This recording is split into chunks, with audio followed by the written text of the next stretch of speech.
Warahmatullahi wabarakatuh. Saudara-saudara yang dimuliakan Allah dimanapun berada, jumpa lagi di Salim Afilah Official Channel. Kita terus menjelajah budaya peneguhkan makna. Hari ini saya kedatangan tamu yang sangat istimewa, tamu dari Gaza Palestina, karena kita mau ngobrolin Gaza bersama orang dalam. Ahlan wa sahlan, Bang Abdillah Oning. Ahlan bik. Masya Allah. Kalau panggilan lebih enak Bang Oning gitu ya? Lebih terlihat muda Bang Oning. 79 kan? Saya 82. Oh 82. Masya Allah. Kalau 82 berarti sama saya ya 11-12 ya. Dekat-dekat lah gitu ya. Alhamdulillah. Gimana kabar Bang Oning? Sehat ya? Alhamdulillah sehat walafiat. Tiba di Indonesia? Saya tiba di Indonesia udah 1 pekan lalu. 1 pekan lalu. Lancar perjalanan? Alhamdulillah. Lancar dari mana nih? Kalau dari Gaza keluar sampai ke perbatasan Rafah? Ya, dari Gaza ke perbatasan Rafahnya tidak lancar. Iya. Kalau dari perbatasan Rafah ke Kairo, alhamdulillah lancar. Lancar. Cerita waktu dari tinggal di daerah Ashifa ya, dekat rumah sakit di Ashifa. kota Gaza atau Gaza City. Iya. 200 meter dari rumah sakit Ashifa. Ya Allah, itu kan sekarang yang lagi rame-ramenya ya, diserbu oleh tentara penjajah ya. Sedang diduduki. Jadi tempat tinggal di sana, Allah alam, orang rumah pun di sana tidak ada informasi. ya. Dan keluarga istri pun ada yang meninggal dunia. Jadi tidak sempat ikut ke sini. Ya, jadi ya, kan ya. sudah 2-3 hari tidak ada informasi. Pada saat itu ketika Bang Oning harus segera menuju ke perbatasan dari Gaza City, kondisinya seperti apa? Kondisinya, kita udah buka ya. Bismillahirrahmanirrahim. Assalamualaikum warahmatullahi wabarakatuh. Waalaikumsalam. Rabbi shrah li sadri wa yassir li amri wahlul 'uqdatam min lisani yafqahu qawli. Allahumma shalli wa sallim wa barik ala sayyidina Muhammad wa ala alihi wa sahbihi ajmain. Terima kasih Ustadz Salim Fillah yang kita baru pertama kali ketemu ya. Yeah. Sebenarnya saya juga sejak dulu itu sudah ngikutin kajian antum. Masya Allah.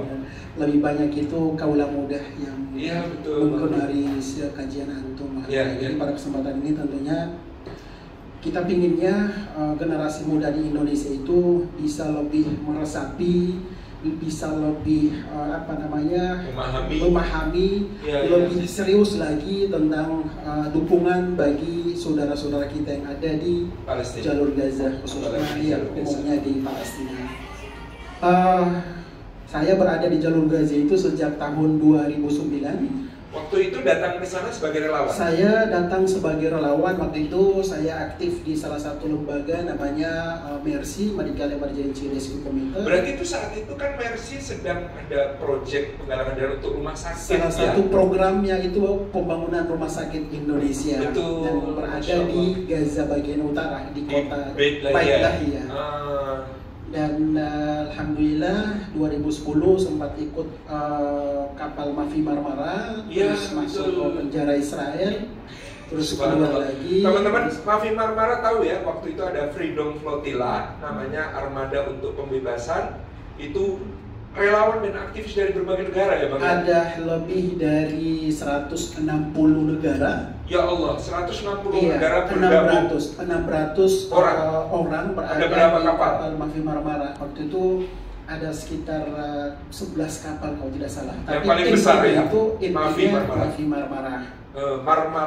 Mavi Marmara itu artinya Marmara biru ya, bahasa Turki. Iya, Marmara biru. Di Turki. Ya memang inisiatornya waktu itu aktivis Turki banyak sekali ya Bang ya.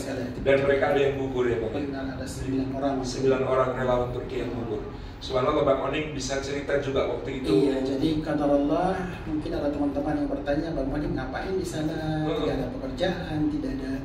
Jadi memang saya sendiri awalnya itu tidak punya keinginan sama sekali untuk tinggal atau menikah dengan muslim Palestina. Jadi kan, walaupun kita punya keinginan seperti ini, tapi kan Allah punya rencana yang berbeda. Tapi ternyata alhamdulillah menikah, jodoh di sana, rezeki di sana, dan memang siapa sih ngambil meninggal di sana?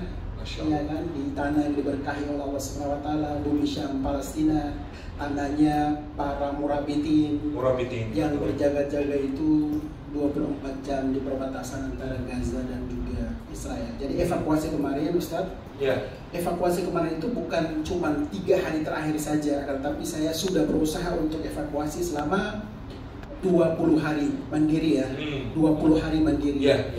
Tapi gagal terus. Gagal itu kenapa? Jadi pada saat evakuasi 20 hari sebelumnya itu kami tidak bisa keluar. Kiri kanan bom. Betul, karena hujan. Bomnya kayak bom karpet gitu ya, bom karpet dan kita nggak bisa ngapain. Hari pertama tidak bisa, hari kedua sampai dengan hari ke-20 saya sama istri sudah ambil keputusan kita nggak usah keluar deh, kayaknya kita tidak punya nasib untuk keluar. Ya sudah, tawakal. Nggak usah keluar, tawakal. Setelah hari ke-21 sudah mulai situasinya itu sudah mulai brutal, lebih parah lagi. Dan itu targetnya itu tidak hanya warga sipil Gaza, tetapi targetnya pun warga asing yang ada di jalur Gaza. Tidak ada yang aman. Tidak ada tempat yang aman untuk kami berlindung.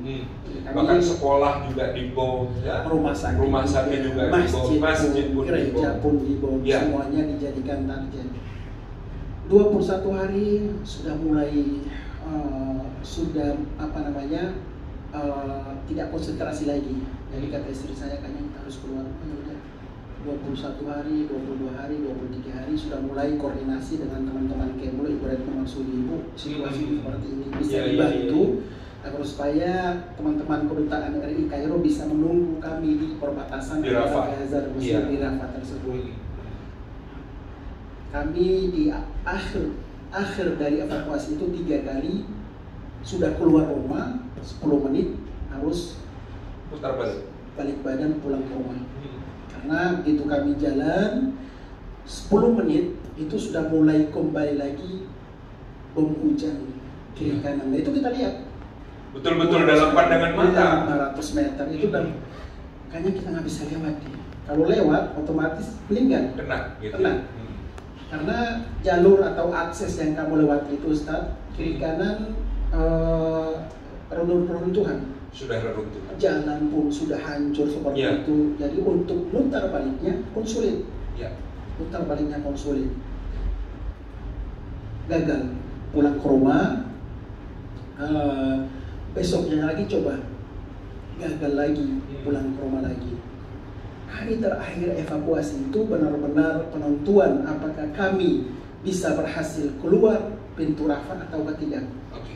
Tentunya untuk pengambilan keputusan lolos atau tidaknya itu harus melewati akses yang sangat berbahaya dan mengancam jiwa kami. Hari terakhir saya mampir ke rumah sakit Ashifa untuk koordinasi dengan kendaraan kami. Saya koordinasi ke saat itu kondisi rumah sakit Ashifa masih berjalan, masih aman, masih aman dan belum ada pihak Israel belum menduduki, belum menuduh macam-macam ya rumah sakit Ashifa. Datang untuk Menteri Kesehatan koordinasi apakah hari ini ada konvoi yang mengevakuasi pasien dari Gaza, kota Gaza ke perbatasan Rafah enggak?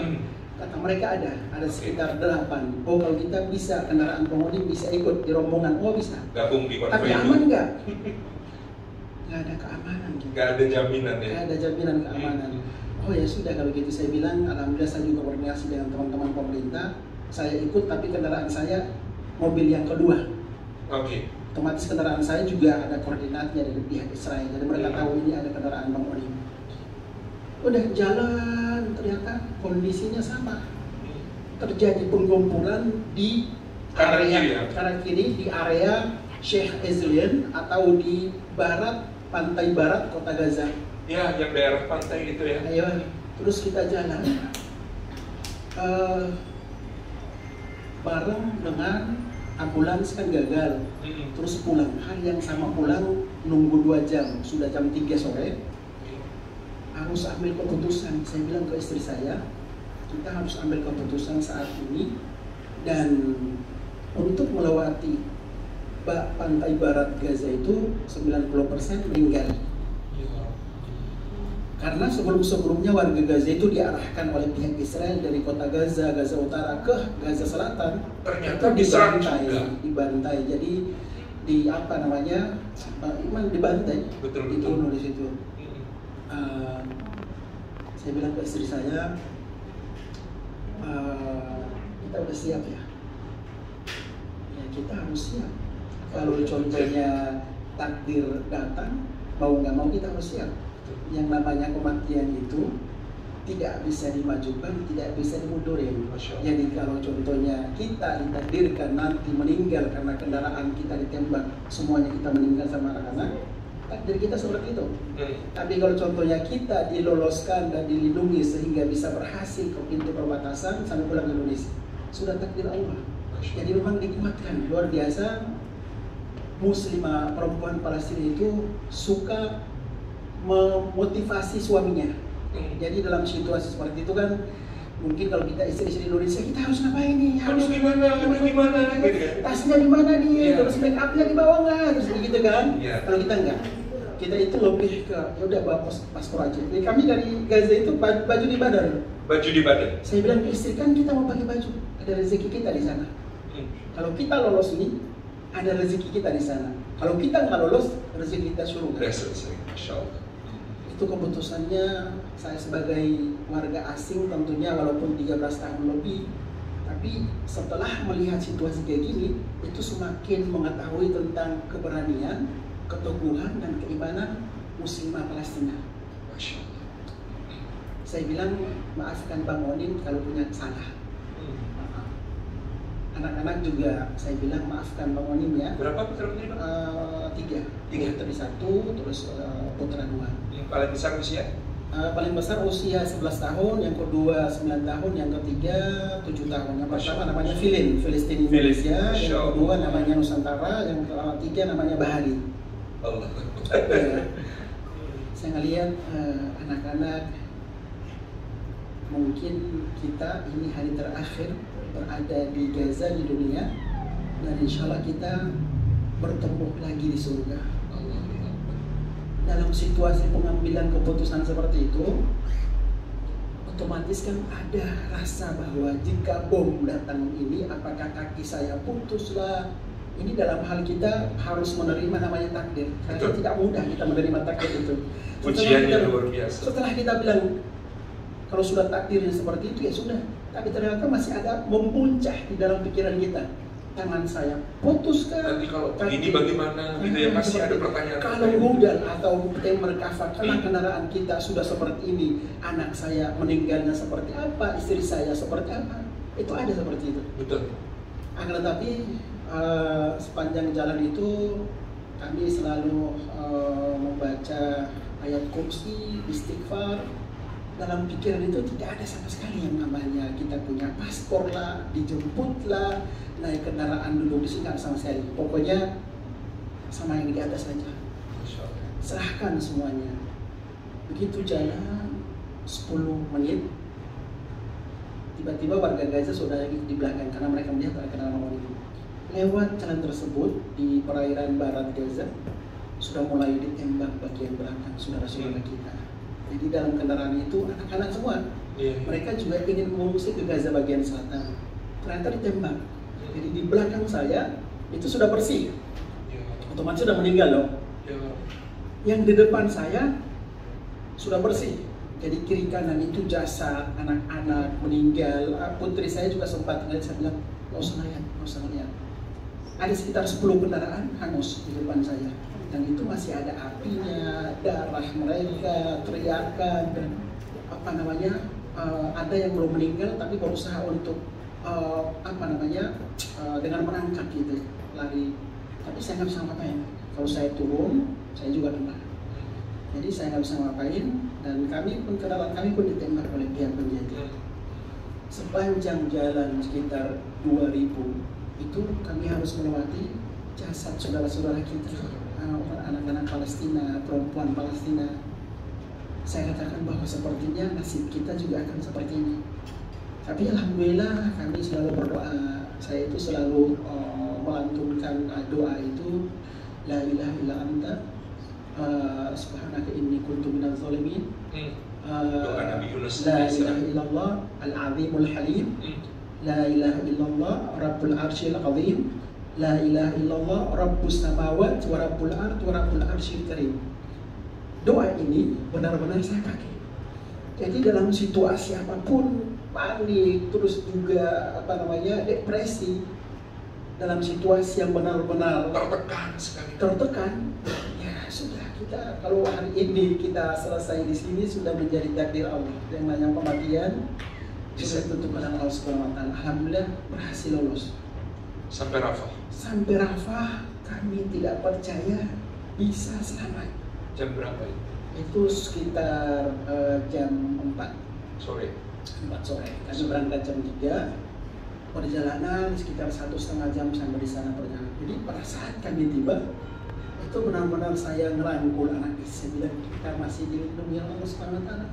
Dengan adanya kita lihat tadi, 99% harus meninggal di situ. Karena kan ditembak. Terus saya katakan bahwa ternyata yang namanya takdir itu kalau kita meninggal karena ditembak itu penyebab cuma 1%. Tapi kematian 99% itu penyebab. Jadi kalau kita meninggal di bawah reruntuhan, ya itu penyebabnya saja. Tapi yang namanya takdir itu sudah ditentukan. Jadi mungkin teman-teman saat ini melihat dengan tangisan kita, dengan kesedihan kita, melihat kematian, ya, mereka sudah terbiasa. Mereka sudah terbiasa dan mengatakan bahwa yang namanya ajal sudah ditentukan. Kalau kalian mau meninggal bulan Oktober, ya sudah meninggal bulan Oktober. Kita nggak boleh melawan takdir karena sudah ditentukan. Anak-anak seperti itu sudah takdir mereka seperti itu.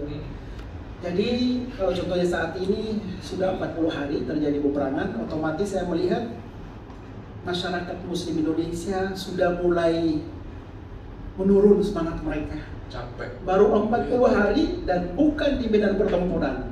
Bukan 75 tahun penjajahan.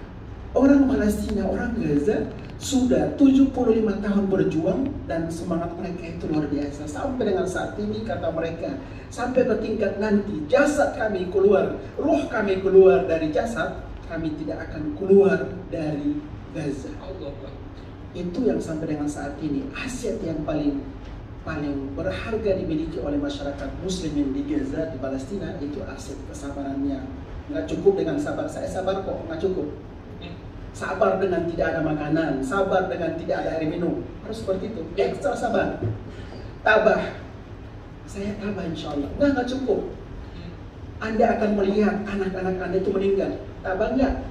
Orang tua meninggal, tabah nggak? Nah itu yang ilhami atau diyakini oleh saudara-saudara kita di jalur Gaza. Jadi ada ibu-ibu yang sedih, nangis. Lapis-lapis ujiannya itu bertumpuk luar biasa. Saya 13 tahun tidak setegar anak-anak Gaza. Ya. Apalagi teman-teman kita di Indonesia, dalam 1 jam saya yakin tidak akan kuat. Berada di tempat nggak bakalan kuat. Kita melihat ada ibu-ibu muslimah dengan menggendong 2 anaknya tidak pernah mengeluh. Yang beliau ucapkan pasti alhamdulillah ya Rabb, anak saya sudah selamat. Dalam pikiran kita meninggal kan, mati. Alhamdulillah anak saya sudah selamat. Tinggal ibunya nih. Nanti kalau meninggal ada keyakinan dan keimanan nggak? Apalagi kita yakin dong mereka justru muhasabah mereka. Muhasabah. Karena kita sangat yakin. Jadi teman-teman, ini ibu yang gendong ini, anak-anaknya sudah meninggal. Dia bilang alhamdulillah anak saya sudah selamat, sudah sampai surga. Tinggal ibunya nih yang masih jadi tanda tanya apakah kelak bisa bersama dengan mereka. Coba bayangkan keimanan seperti apa? Keimanan luar biasa yang Allah Subhanahu wa taala itu ternyata Ustaz tidak hanya menurunkan kiblat pertama Islam dunia Masjidil Aqsa Mubarak di Palestina. Para anbiya tidak hanya mewakafkan tanah Palestina kepada Muslim Palestina, tapi Allah Subhanahu wa taala satu paket dengan generasi bumi Syam Palestina. Penduduknya pun istimewa. Kalau contohnya penduduknya itu keimanannya generasi rebahan atau Palestina kosong. Betul. Gaza kosong. Langsung pasti pergi semua. Karena dengan kita melihat, coba kita lihat sendiri, dalam situasi rumah mereka sudah hancur, mereka berada di depan rumah main bola.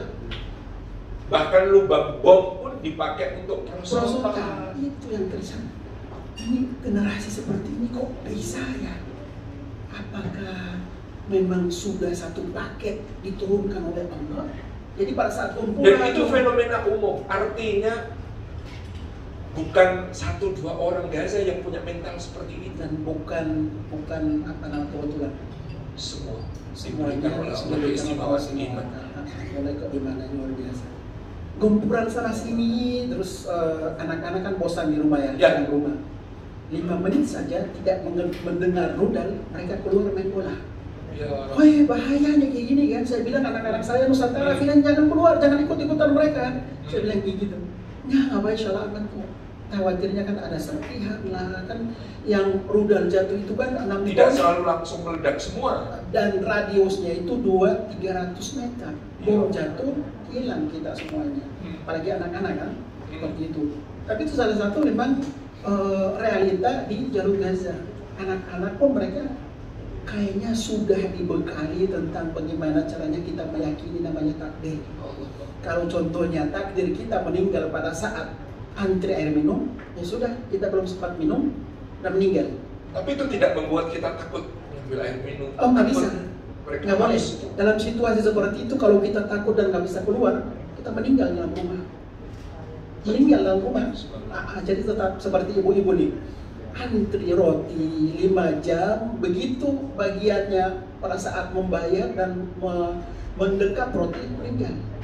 Dan kemarin jahatnya adalah juga toko-toko roti, bakery itu termasuk sasaran jemput. Ditarget pada saat di pagi hari di mana antrian panjang untuk menanti. Dan itu tidak hanya satu roti di Gaza Utara, terus di Gaza City ada satu pabrik roti orang Kristen, namanya pabrik roti Al-Ahli. Iya, pabrik roti Al-Ahli itu punya orang Kristen. Sama di bom juga. Jadi para ngantri di bom. Pada saat mereka antri air minum pun sama seperti itu. Jadi yang kita syukuri bahwa ada saudara-saudara kita di sana itu memperjuangkan untuk maslahat kita juga, untuk maslahat antum, maslahat penghuni, maslahat muslimin di dunia termasuk yang ada di Indonesia. Bukan berarti mereka berjuang itu hanya sekedar mempertahankan tanah mereka, rumah mereka, itu bonus. Akan tetapi mereka memperjuangkan itu izzatul Islam dan harga diri muslim di dunia. Itu yang sampai dengan saat ini harus kita sadar bahwa sudah 75 tahun berjuang, tidak pernah patah semangat. Kita baru 40 tahun sudah bosan. Kayaknya 40 hari kita sudah kayaknya nggak ada.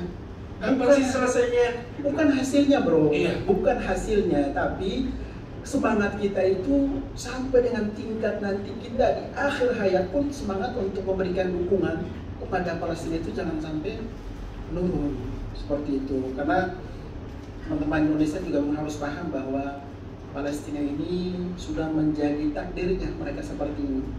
Dan ada hadis mengatakan bahwa di akhir zaman nanti ada sebuah kekuatan Muslim dunia muncul di Baitul Maqdis untuk aknafiah. Sekarang itu udah muncul kekuatan itu, yaitu mereka pejuang Palestina. Pejuang Palestina itu luar biasa. Ini menjadi rezeki dari Allah Subhanahu Wa Taala buat umat Islam di dunia. Saya dulu pernah di Istanbul mengikuti daurah tentang Palestina. Salah satu pematernya Dr. Nawaf At-Takruri, Ketua Hay'ah Ulama Filistin fil Kharij. Beliau kita itu menekankan satu ayat di akhir kisah Tolong. Walau ladaf'ullahi nasa ba'duhum bi ba'din lafasadatil ardh. Kalau Allah tidak menahan keganasan satu kelompok manusia dengan kelompok yang lain, maka bumi ini bisa rusak binasa. Maka pemahamannya adalah kalau Allah tidak menakdirkan ada pejuang Palestina yang terus gigih, berjuang, sabar, teguh, istiqomah, ribat di Masjidil Aqsa, ribat di Gaza, ribat di Asqalan, seperti dalam hadis Nabi SAW, maka sebenarnya bahaya yang ditimbulkan oleh negara penjajah ini tidak cuma untuk Palestina, bahaya yang bisa kemana-mana untuk dunia, Bahkan secara harfiah mereka menggambar ya, 2 garis di benderanya di antara Magen David atau Perisai Daud itu, yang atas adalah Sungai Nil, yang bawah Sungai Efrat, menunjukkan targetnya bukan cuma Palestina, tapi sebesar itu. Artinya Ini seharusnya disadari oleh semua umat Islam di dunia. Mujahidin, pejuang-pejuang di Palestina itu adalah yang mewakili kita semua untuk berjihad, berjuang di sana, bertahan apapun yang terjadi, mempertahankan yang seperti ini, yang bumi Gaza yang mungkin tinggal secuil kecil di tepi barat yang kemudian sudah tercapik-capik seperti itu, tapi bagaimana mereka terus bertahan supaya kemudian kemuliaan Islam dan juga keamanan umat Islam sedunia ini masih terjaga. Kalau Bang Oni memandang para pejuang ini, apa karakteristik mereka yang mungkin bisa menjadi cermin bagi kita? Kita tidak bisa membedakan mana pejuang dan mana warga sipil. Karena mereka semua mentalnya pejuang. Karena warga sipil itu pejuang itu siangnya mereka bertani, nelayan, pedagang, malamnya kita nggak tahu kemana. Jadi aktivitas yang namanya aktivitas urusan duniawi mereka kerjakan, tapi mereka di malam harinya itu mereka akan berjaga-jaga di perbatasan yang kita kenal dengan kaum para Morabitin. Ya. Kenapa mereka menutup mata?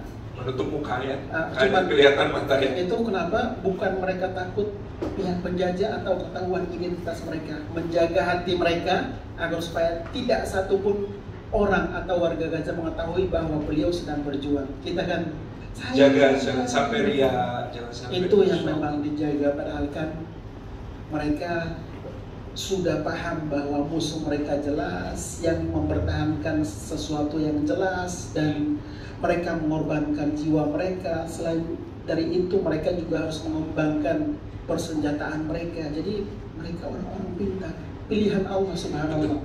Orang-orang pintar, pilihan Allah Subhanahu wa Ta'ala, yang memang tugas mereka satu-satunya adalah sebenarnya gini, pejuang Palestina dan masyarakat Palestina tugasnya itu harusnya cuma satu, berjuang. Tugas kita memberikan doa dan mensupport mereka. Itu yang kita bagi tugas. Mereka berada di lapangan, kita berada di Indonesia untuk memberikan doa, memberikan support, memberikan dukungan bagi mereka yang sedang berjuang. Jadi para pejuang Palestina ini, kalau kita bertanya, yang antum perjuangkan Islam, soal Islam sudah ada di dada saya, dan itu Allah tahu saya perjuangkan. Dan kami memahami muslimin di Palestina itu punya tanggung jawab, punya kewajiban untuk berjuang, karena kiblat pertama Islam berdiri di Masjidil Aqsa Barat. Betul. Tanah diwakaf oleh mereka, tidak berdebat lagi. Yang kami perjuangkan saat ini pun menjadi bonus adalah memperjuangkan seluruh hak-hak masyarakat Palestina, baik muslim maupun non-muslim. Yang kami perjuangkan itu ya untuk manusia yang ada di Palestina. Itu bonus. Iya. Untuk kewajiban utamanya, kewajiban jihadnya tidak perlu dipertanyakan lagi. Karena kan mereka juga cuma tutup wajah yang terlihat matanya saja, ya kan? Itu bagian dari menjaga keikhlasan. Iya, benar sekali. Dan setiap tahun kan kita muslimin di seluruh dunia, khususnya di Indonesia, pasti mengadakan memperingati Isra wal Mi'raj. Betul. Adanya di mana? Di Baitul Maqdis. Baitul Maqdis. Dengan demikian jangan sampai ya Ustaz, teman-teman yang ada di sini, umat Islam yang ada di Indonesia, jangan sampai di akhirat kelak nanti kita akan ditanya oleh Allah Subhanahu wa Ta'ala. Karena kita berjuang hanya 40 hari saja sudah capek, lelah, bosan. Jangan sampai ditanya oleh Allah Subhanahu wa Ta'ala, wahai Bang Odim, wahai Ustaz Salim Fillah, selama antum hidup di dunia, apa yang sudah antum lakukan untuk umat terbaikku di bumi Syam Palestina? Apakah antum hanya berjuang 40 hari terus capek? Ya, umatku itu sudah 75 tahun. Itu yang harus ditekankan. Itu yang membuat kita semakin yakin yang dimaksud dalam hadis Nabi SAW, la tazalu ta'ifatun min ummati zahirin 'alal haqq la yadurruhum man khadalahum wa la man khalafahum hatta ya'ti Allah bi amrihi. Ini Rasulullah mengatakan akan ada, selalu ada di antara umatku tegak, satu golongan yang tegak membela kebenaran, menegakkan kebenaran, tidak membahayakan mereka. Orang yang khadalahum, ini Masya Allah pilihan katanya Rasulullah itu, orang-orang yang membiarkan mereka, yang tak peduli kepada mereka, yang nyuekin mereka, itu nggak membahayakan mereka. Demikian pula tidak membahayakan mereka man khalafahum, yang menyelisih mereka, yang fitnah mereka, nyinyirin mereka, nggak, sama sekali nggak akan membahayakan mereka sampai Allah menurunkan pertolongannya, mendatangkan urusannya. Saya termasuk yang meyakini min ahli Syam, min murabiti fi Masjidil Aqsa wa fi Gaza wa fi Asqalan kama qala sallallahu alaihi wasallam. Itu hadis tentang ribat di Asqalan. Dulu wilayah yang disebut Asqalan itu termasuk wilayah Gaza ini, sehingga ribat di Gaza dan di Asqalan ini berbatasan. Gaza dan Asqalan sekarang bagian dari terjajah ya Pak Manum ya. Itu adalah orang-orang yang istimewa sejak disebut oleh Rasulullah SAW. Dan kalau yang beredar cerita-cerita mengenai untuk menjadi para pejuang yang direkrut oleh Al-Qassam misalnya, atau Saraya Al-Quds, ataupun brigade-brigade yang berjuang ya, Syuhada Al-Aqsa dan lain sebagainya, itu ternyata syaratnya tidak sembarangan. Saya itu 13 tahun, harusnya sudah sama mereka dong. Iya. Ya tapi ya kayak gitulah, harus hafalan Al-Quran. Hafalan Al-Quran wajibnya itu 17 juz minimal. 17 juz. Sholat 5 waktu harus di masjid, karena mereka juga punya mandor ternyata. Ada supervisornya. Ada supervisornya. Ngawasin ya. Tidak hanya antum daftar subiran enggak. Diawasi terus. Diawasi. Dipantau. Iya, diawasi kehidupan sehari-hari, terus di masjid seputar tempat tinggal antum, khususnya sholat subuh. Sholat subuh di sana Ustaz. Paling dipantau. Sholat subuh di sana, kalau antum tidak ambil air wudhu di rumah, antum tidak akan kebagian di sholat subuh.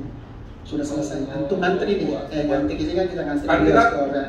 Adzan nunggu selesai adzan berberangkat gitu kan? Nggak kebagian. Nggak kebagian. Karena saking antrinya banyak. Padat. Makanya antum udah harus siap air wudhu. Kalaupun tidak sempat, antum harus bawa sajadah untuk sholatnya di tepi jalan di luar. Ya Allah. Keluarnya pun sama. Dan itu tidak cuma 1-2 masjid. Tidak satu masjid, tidak hanya di wilayah Gaza Utara, tapi semua rata-rata begitu. Rata dengan tanah. Pada saat persiapan mulai azan pertama sholat Jumat, itu semuanya ditinggal.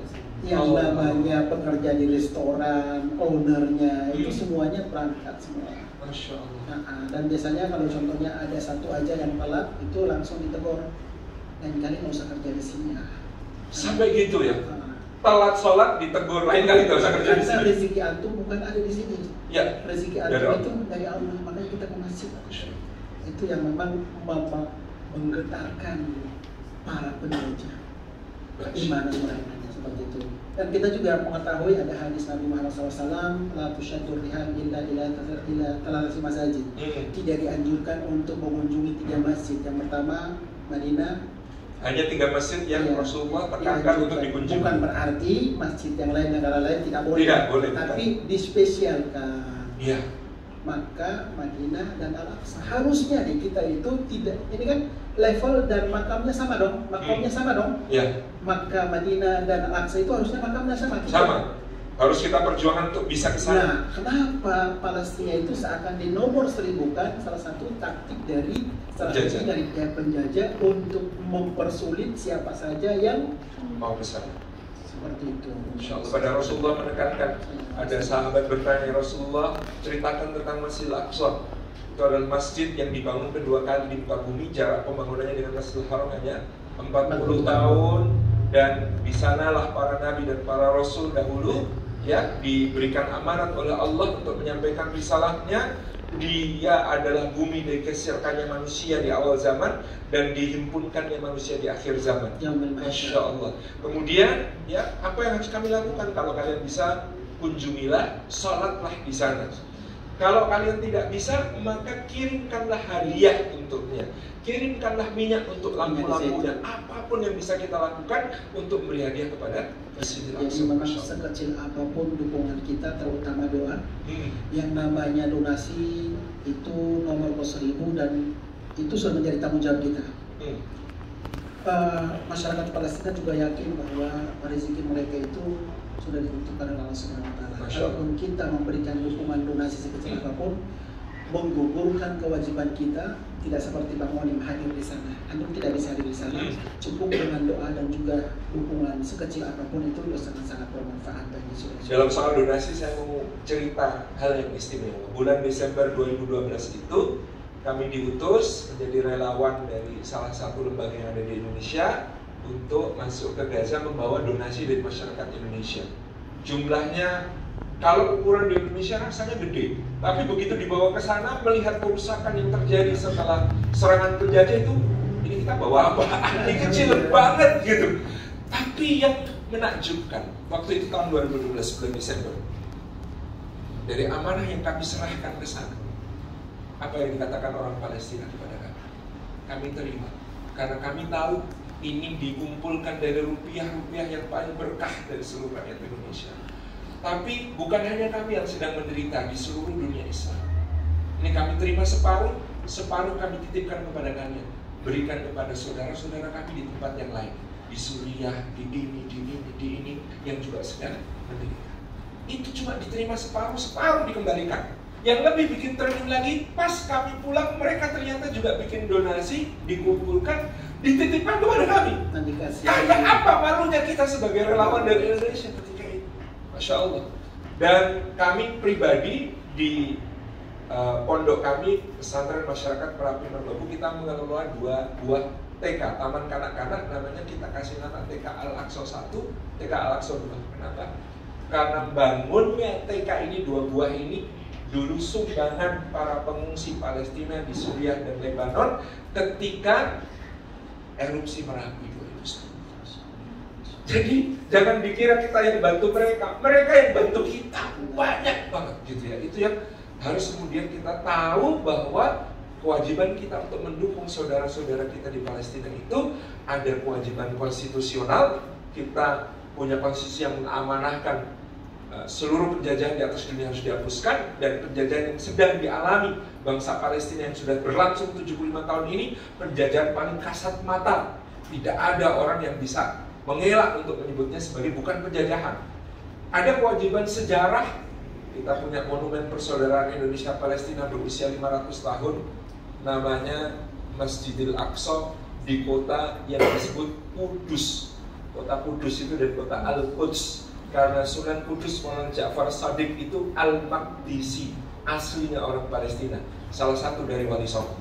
Kita punya kewajiban moral dalam sejarah karena Mufti Amin Al-Husaini yang mendukung kemerdekaan, karena pengusaha Palestina yang kemudian memberikan bantuan untuk delegasi yang berkeliling untuk mencari dukungan bagi kemerdekaan Indonesia saat itu.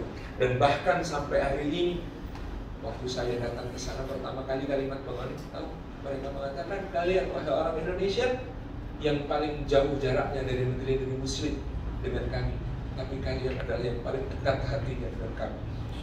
Itu. Dan saya merasakan akhlak yang tadi diserahkan Bang Oni, keteguhan iman itu memang merata. Saya merasakan ba'da subuh ada halaqah Quran untuk bapak-bapak di masjid, ba'da asar ibu-ibu dan remaja putri, ba'da maghrib, ba'da isya untuk anak-anak dan remaja putra. Jadi kekuatan mereka itu Quran. Sampai ada seorang yang cerita kepada kami, kalian Indonesia belajarlah kepada kami.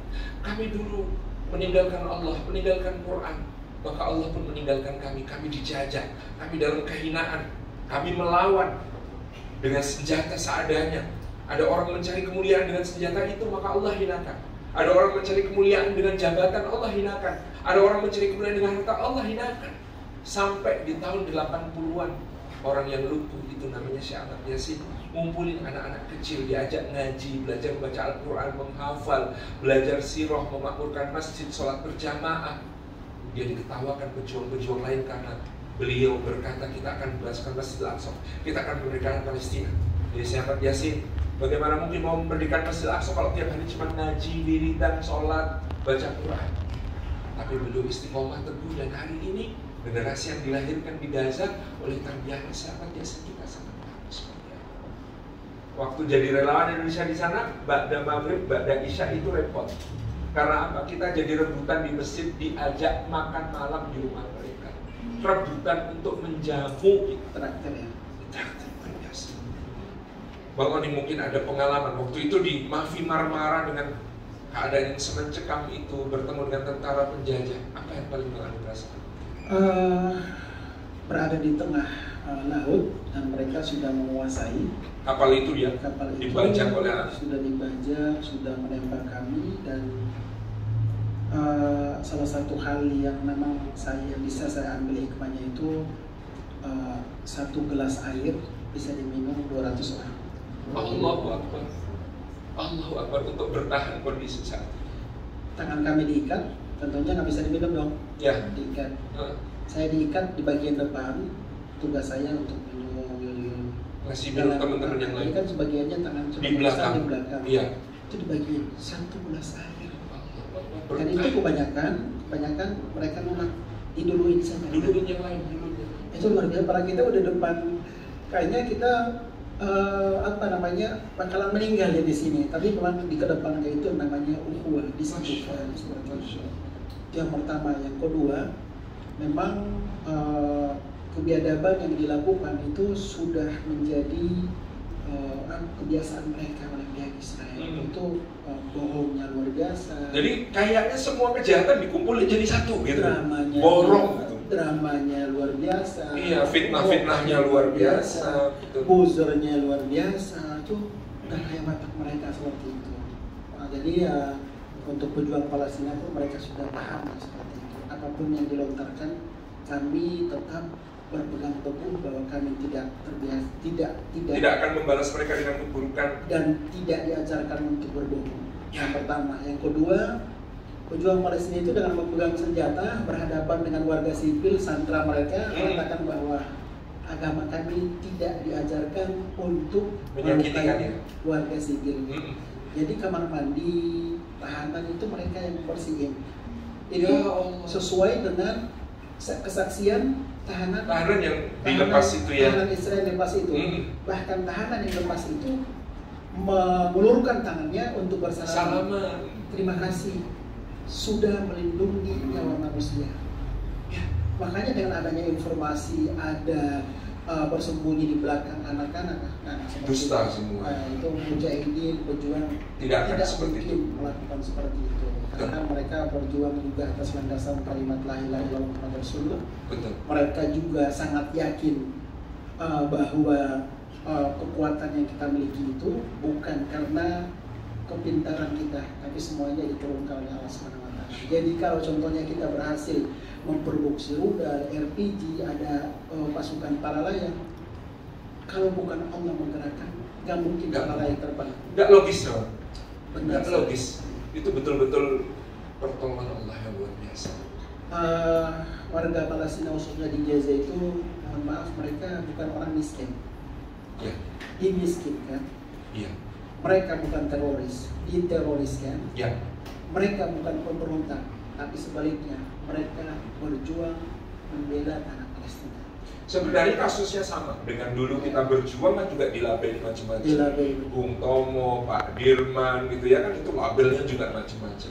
Di Palestina itu orang Palestina dengan menunjukkan nasionalisme atau cinta Palestina diperkarakan masuk ke penjara. Itu termasuk kena delik hukum ya? Kena. Apalagi di tepi barat. Makanya prinsip mereka di Gaza di Palestina itu tidak melawan saja atau diam saja, ditindas apalagi melawan. Sekalian. Tidak ada pilihan kecuali melawan. Dari seperti kemarin pas distribusi bantuan, seperti kata antum, wah semangat banget nih memasak, tuh distribusi dalam situasi terjadi gempuran. Tapi distribusi bantuan itu, Pak Ustadz, kalau keluar dari rumah itu sudah langsung pamitan. Mungkin nggak akan pulang. Meninggal. Ya. 99% relawan kita. Saya bilang ke istri saya, doain ya, kata istri saya, udah tenang aja, sudah ditentukan Allah Subhanahu wa Ta'ala. Kalau balik. Kalau nggak balik, sudah ditentukan Allah Subhanahu wa Ta'ala. Ya. Yang penting baca Bismillah, tawakkalna ala Allah. Bismillah. Pulang nggak? Kalau nggak pulang ya sudah takdir Allah. Pada saat distribusi ke anak-anak itu salah satu kalimat yang dilontarkan, wahai Indonesia, nggak usah repot-repot, cukup dengan mengingatkan.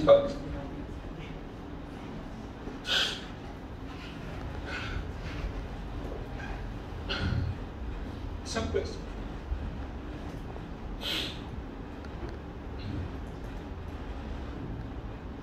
teman-teman, seperti itu ketulusan mereka. Jadi kalau ada orang Indonesia mengatakan kami ingin bekerja bersama kalian, cukup doakan kami. Bismillah, kami akan berjuang. Kalian mendoakan kami, doa kalian dari negeri yang jauh adalah doa yang insya Allah tembus ke arsy Allah SWT. Jadi kalau kita sampai nggak doain, bakhil sekali kita, pelit sekali kita kepada para pejuang yang luar biasa. Itu silahkan. Ya. Nah itu kayak gini. Silahkan. Jadi generasi Sam itu tidak terbiasa buka tangan, memberi justru.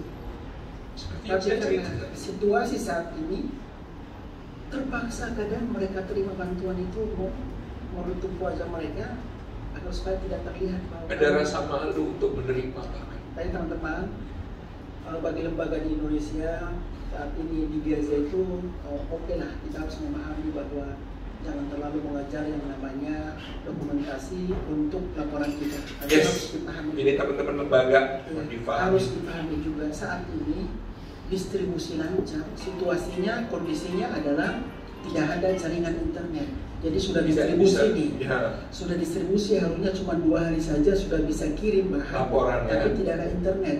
Tidak ada internet, karena tidak ada listrik. Tidak ada komunikasi. Jadi mohon dipahami amanah dari teman-teman di Indonesia. Insya Allah sampai dan harus dipahami kalau contohnya para donatur nanya dokumentasinya mana, mohon dipahami kalaupun ada sudah kami langsung kirim. Tapi kan mereka di sana pun kita nggak tahu kan distribusi itu hidup mati, kita juga harus yang mendokumentasikan saja bertaruh nyawa kok. Benar saya, benar. Kita distribusi itu mereka keluar dari rumah dalam situasi buru-buru, kita juga pendistribusian dalam situasi buru-buru. Dalam situasi kondusif kita distribusi mungkin sekitar 20 menit di lapangan. Dalam situasi seperti ini cukup 1 menit. Datang, taruh, pergi. Datang, taruh, pergi. Makanya bagi seluruh lembaga atau para donatur atau mitra antum juga tolong dipahami kalau contohnya tim kita yang ada di sana belum maksimal untuk distribusi. Ya sangat harus dipahami karena semuanya bertaruh nyawa di dalam perjuangan yang luar biasa. Baik Bang Oning, ini ya, mohon maaf agak pribadi. Dulu ketika di Gaza memutuskan untuk menghibah seorang wanita Palestina menjadi pendamping hidup, awal ceritanya gimana? Apa ya sebenarnya? Saya itu tidak berkeinginan, tidak punya niat untuk menikah di sana atau tinggal di sana. Dari tahun 2009, 2010, setelah 2011 baru ingin berikhtiar, itu pun tidak yakin. Saya bilang kalau ada jodoh di sini, ya sudah ditentukan Allah SWT. Jadi saya itu bertaaruf, selalu jujur dan mengatakan bahwa saya ini sebagai relawan yang uang makan dalam 1 bulan $70, sekitar 1,7 juta, $80 sekitar. Saya kerjanya ya program rumah sakit Indonesia dan saya tinggalnya di Halmahera Utara. Kalau kita dari Jakarta masih jauh sekali. 3 kali dari sini atau naik kapal 1 minggu kan? Iya. 10 hari ya kalau nggak salah. Begitu sampai Ternate naik speedboat lagi, terus naik ojek lagi, terus naik baru sampai rumah. Saya berpelakang seperti itu kepada keluarga di sana. Muslimah di Gaza yang saya ta'arufin. Iya. Jadi bukan cuma 1 kali ditolak pertama, kedua ditolak, pertama, ketiga tolak. Yang sekarang ini saya ta'aruf yang ke-7. Allahu Akbar. Teman-teman jangan putus asa, yang baru ditolak 3 kali masih ada penolakan berikutnya. Dan setelah menikah itu uang makan sekitar berapa ya? 300.000 rupiah masalah dirupiahkan. Alhamdulillah dapat istri yang sabar dan memahami, yang mau diajak berjuang. Ini penting nih kalau cari istri yang mau diajak berjuang. Karena beliau juga yakin bahwa rezeki saya bukan dari Allah, dari Allah. Iya. Tapi tiap bulan tak dikasih. Jangan jadi dalil ya. Gitu ya. Tadi Anti bilang rezeki bukan dari saya. Terus kok minta saya? Bukan kayak gitu rumusnya. Nggak gitu konsepnya. Iya seperti itu. Jadi alhamdulillah menikah. Di negara Arab termasuk di Palestina itu mahar yang dipatok tinggi. Salah satu mahar yang dipatok tinggi untuk menghindari perceraian. Iya. Bayar di muka 35 juta rupiah, belum termasuk nanti kita isi perabotan sekitar 35 juta rupiah. Nanti takhir, kalau contohnya la sama Allah terjadi perceraian, itu bisa dibayar $4.000 lebih dari 55 juta.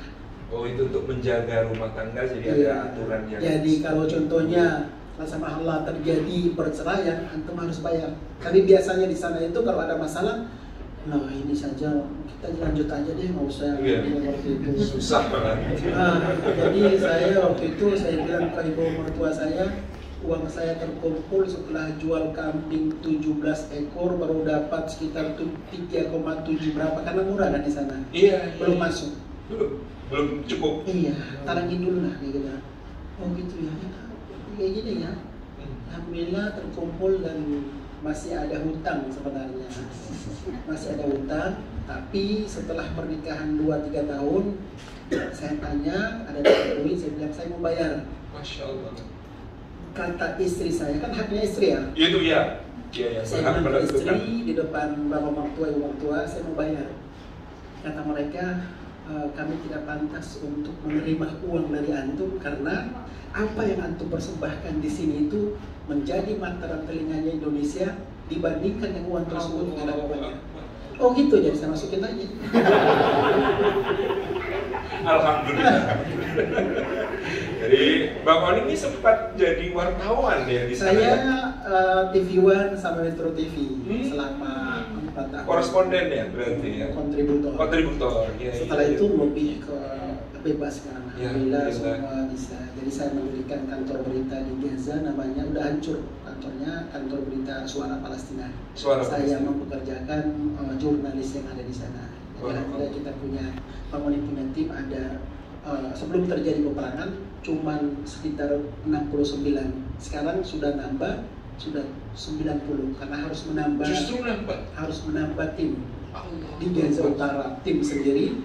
Kalau mereka disikap meninggal, Iya. masih ada kita tim yang ada di Gaza Tengah. Allah. Kalau di Gaza Tengah meninggal, masih ada di kota Gaza, Gaza Di kota City. Gaza City. Dan kalau ada di sini meninggal, masih ada di Gaza Selatan. Itu strategi yang harus kita tanamkan untuk tinggal di wilayah jalur Gaza. Jadi harus ada Backup. harus strateginya seperti itu, harus supaya amanah ini tetap terjaga. Jadi kantor berita ini tetap berjalan meskipun kantor sudah hancur. Kantor yang hancur mereka tetap kerja dari Masya rumah Allah, Masya seperti Allah. itu. Alhamdulillah sekarang dikaruniai 3 orang anak. Yang pertama namanya Filin, Filistin Indonesia. Masya Allah. Bisa 2 bahasa, Arab dan juga Indonesia. Bisa nulis Indonesia dan bahasa Arab. Dan alhamdulillah daya ingatnya bukan ikut bapaknya, ibunya. Ya Allah, ya. Satu hari alhamdulillah bisa 2 halaman dihafal loh. Apa? Dihafal. Satu hari itu udah terbiasa. Jadi sebelum ke sekolah itu Filin mampir dulu ke halaman tahfizul Quran. Ya. Sebelum Biasa ke di sekolah. sana. Sebelum ke sekolah. Gaza, Masya Allah. Datang dulu 1 jam di sana, setor dan hafal Pekerjaan, ayat baru ya. ke sekolah. Begitu pulang ke sekolah lapor ke ibunya. Hmm. Saya hafalnya sekian di depan saya tanya surat apa hari ini, oh ini.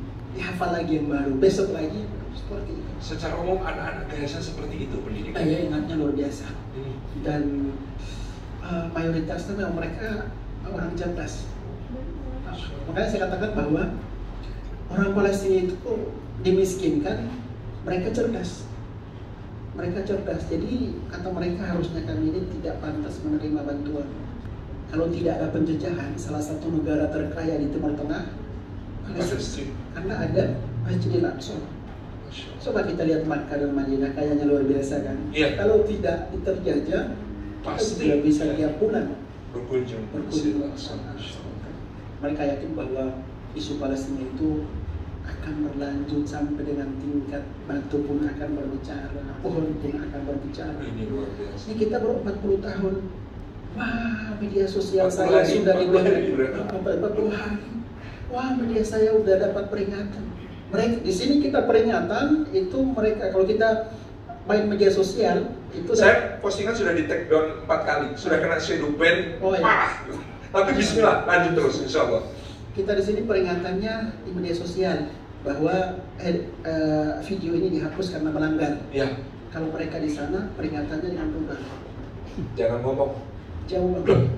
Itu Subhanallah. ujian mereka itu, wah kalau logika manusia, kayaknya mereka bukan manusia kayaknya.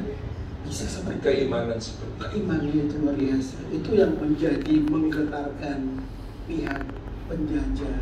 Yang walaupun kita lihat saat ini hancur-hancuran, mereka sadar bahwa untuk meraih kemenangan ada pengorbanan. pasti Ada pengorbanan. ya, seperti itu yang dirasakan saudara-saudara kita di Basi. Jadi alhamdulillah saat ini Bang Onim sama anak istri, karena anak-anak saya itu sekolahnya pun sudah hancur mungkin karena tidak bisa diakses. Yang pertama, yang kedua hilang kontak dengan gurunya dan anak-anaknya kan sebagian dari murid sudah meninggal. Kok kita lihat anak-anak yang dibantai. Banyak sekali. Salah satu 50% mungkin. Salah satu taktis strategi dari penjajah itu menghabisi anak-anak agar supaya tidak ada generasi.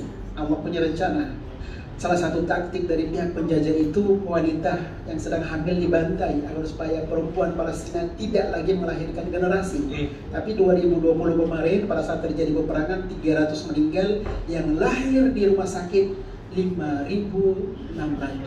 Allahu Akbar. Rencana Fertility rate-nya Gaza itu termasuk yang paling tinggi. Ya, angka kesuburan ibu-ibunya paling tinggi dan juga tingkat literasinya juga paling bagus. Bahkan di Timur Tengah, Gaza itu termasuk yang rasio dari orang yang berpendidikan tinggi terhadap jumlah penduduk tertinggi. Ya. Luar biasa. Jadi Allah punya rencana, walaupun rencana buruk dari pihak penjajah itu, maka Allah khairul makirin. Itu yang mereka yakini. Jadi saya katakan, apa kalian tidak mengungsi kami ini? Jadi ternyata warga Gaza itu jumlah populasinya 2,3 juta. 2,3 juta. 79 sampai 80% hidup di bawah garis kemiskinan. Dan warga Gaza 7%-nya itu mereka berasal dari pengungsi berasal dari wilayah tepi barat. Tepi barat terjajah. Dari Askelona, dari Berseba, mereka datang ke Gaza 70%. Kata mereka, kami baru selesai diusir dari sana, tinggal di Gaza. Sekarang kami mau diusir lagi. Oh enggak, sampai ke tingkat nanti ruh kami diangkat. Kami akan di sini. Ada nasyidnya ya. Saufana wa biasa. Jadi ini untuk memperlihatkan fertility rate di Gaza. Tahun 2012 itu penduduk Gaza baru 1,5 juta. Sekarang 2,3 juta. Kita bisa bayangkan rencana Allah yang luar biasa. Insya Allah Allah jadikan mereka ahlu thuhur, ahlu riba, dan insya Allah kita terus berdoa, kita terus mensupport apa yang bisa kita lakukan. Jangan berhati lemah, jangan merasa kalah. Ini yang harus dikeluarkan oleh negara penjajah setiap hari untuk membiayai perangnya itu 260 juta sampai 300 juta dolar per hari mereka. Kerugiannya berarti sampai hari ini mereka ngeluarin duit untuk menyerang saudara-saudara kita itu sudah 12 miliar dolar. Kemudian mereka kerugian setiap hari karena ekonomi yang mandek, wisata mandek, ya perdagangan mandek, ini sudah sampai 600 juta dolar per pekan. Itu artinya di pekan ke-7 ini mereka sudah kehilangan sekitar 600 kali 7, 4,2 miliar dolar. Jadi mereka hanya bisa mengandalkan support dari negara-negara barat yang ngasih dana ke mereka, ngasih senjata ke mereka. Dan insya Allah kita juga percaya Allah punya makar. Di negara-negara itu rakyatnya sudah mulai protes. Pasti keberatan pajaknya diambilin buat cuma-cuma dipakai untuk membiayai genosida yang luar biasa ini. Insya Allah kemenangan itu dekat. Makanya tadi Bang Onim bilang kita akan terus bersuara. Masa nanti batu-batu bicara, kita malah diam dari sekarang. Sangat tidak fair. Dan insya Allah seperti kata Abu Ubaidah yang jadi banyak fans sekarang di Indonesia, Masya Allah, mendesar opa-opa Korea, jaga wudhu kita, insya Allah kita segera salat di Masjidil Aqsa yang merdeka. Terima kasih hadirnya Bang Onim. Iya, sama-sama sekedar tambahan bahwa banyak, insya Allah. Warga Gaza dan Palestina itu mereka sudah terbiasa rumah mereka hancur akan dibangun kembali di tanah yang sama. Insya Allah.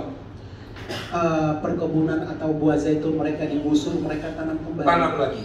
Ada yang meninggal, dilahirkan kembali. Itu yang menjadi salah satu pesan yang paling penting buat kita umat Islam yang ada di luar, bahwa mereka sedang sibuk berjuang. Apa yang kita lakukan saat ini? Mereka makan untuk berjuang. Kalian saat ini air airnya sulitnya luar biasa, bahkan sampai ke tingkat air hujan tergenang di aspal, diambil, diserap. Kita apa yang kita lakukan saat ini? Tidak cukup dengan air mata sebenarnya untuk saudara-saudara kita di jalur Gaza. Kedepankan yang namanya doa, itu yang paling penting buat saudara-saudara kita di Gaza. Karena dengan doa kita minta kepada Allah SWT diturunkan keberkahan, diberikan kegembiraan. Jadi saya itu sebelum tidur kami sudah ambil air wudhu. Sebelum tidur kami sudah bersyahadat. Karena belum tentu besok pagi kami akan bertemu dengan terik matahari. Itu yang kami lakukan. Jadi pada saat situasi seperti itu kami itu ya tawakal, tapi tetap berusaha. Contohnya kalau tidak ada makanan harus cari di luar. Jangan pernah ada di rumah saya karena kepanikan. Panik boleh, tapi jangan terlalu kepanikan tersebut sampai menguasai kita. Jadi tetap beraktivitas seperti biasa, distribusi bantuan seperti biasa.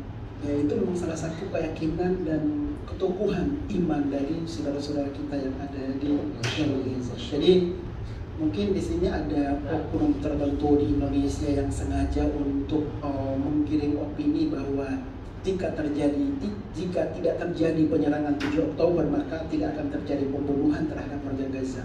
Itu pemahaman yang sempit dan sangat tradisional. Iya. Jadi bukan dimulai 7 Oktober, bukan. Ini penjajahan sudah 75 tahun.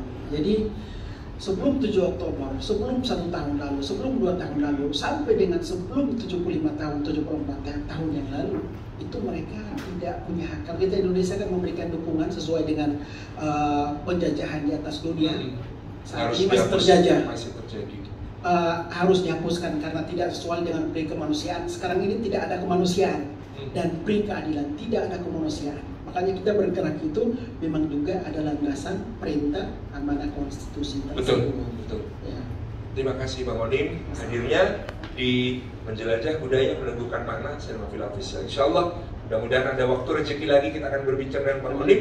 Kali ini Bang Onim sudah siap-siap balik ke Gaza, pokoknya berjuang lagi. Saya tinggal di Gaza, aktivitas saya di Gaza, dunia saya di Gaza. Insyaallah. Lifestyle saya di Gaza, dan kalau contohnya dalam 1 pekan kemudian kondusif peperangan berhenti, saya pulang. Insya Allah kita doakan selamat untuk Bang Onim, selamat untuk seluruh warga Gaza, insya Allah, dan mudah-mudahan kita segera berkumpul di Masjidil Aqsa dalam keadaan merdeka. Assalamualaikum warahmatullahi wabarakatuh.